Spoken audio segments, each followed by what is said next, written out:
d'un manif pour tous humilié. C'est dans l'Obs.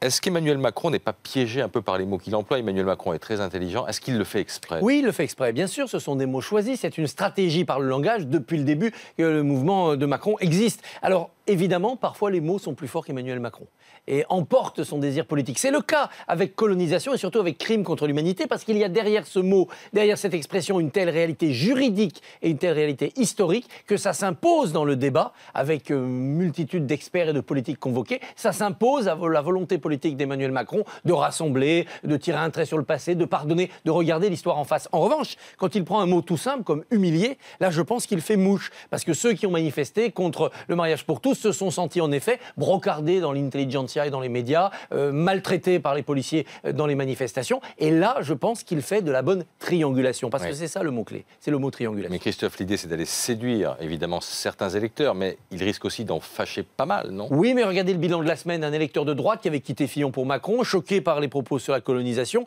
peut être rassuré par les propos sur le mariage pour tous et la manif pour tous. À l'inverse, un candidat qui serait passé de Valls à Macron parce qu'il n'aime pas Hamon aurait applaudi à la colonisation et serait un peu troublé par les propos sur le mariage pour tous. Donc, c'est de la triangulation. Eh bien, on verra le 23 avril si Emmanuel Macron a additionné des électorats ou pas.